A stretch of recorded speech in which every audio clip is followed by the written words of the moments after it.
নমস্কার, আমি রূপালী মুখার্জি সিনিয়র 10 থেকে কঙ্কালীতলার শক্তিপীঠের এই ভিডিও নিয়ে এসেছি। বীরভূমের এই মন্দিরের লোকেশন হলো বোলপুর লাভপুর রাস্তার পাশে কোপাই নদীর তীরে। এটা বোলপুর থেকে 9 কিলোমিটার দূরে। বলা হয় বীরভূমের এই সতীপীঠটি 51 পীঠের একটা পীঠ। দক্ষযজ্ঞের সময় পার্বতীর কঙ্কাল এখানে পড়েছিল এই কুণ্ডের জলে, তাই জন্য কুণ্ডটার জলটা অতি পবিত্র মানা হয়। এখানে দেবীর নাম হলো দেবগর্ভা ও ভৈরব হলেন রুনু। এই মন্দির চত্বরে একটা শ্মশান আছে আর একটা পবিত্র কুণ্ড আছে।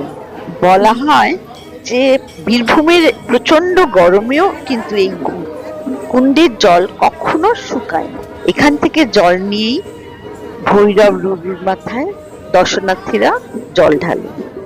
দেবী দর্শন সেরে পুজো দিয়ে এবার আমাদের বাড়ি ফেরার পালা। চলো, দেখো কি অপূর্ব পলাশ ফুল ফুটে, গাছটা দেখ পলাশ ফুলের।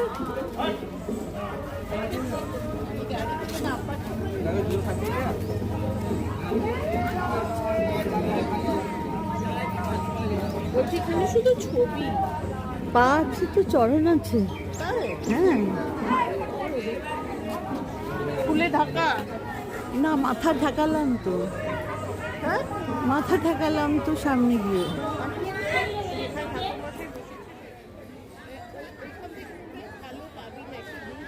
দেখো কি সুন্দর পলাশ ফুটে রয়েছে।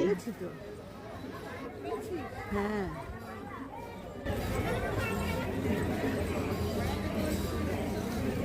আজ এই অবধি।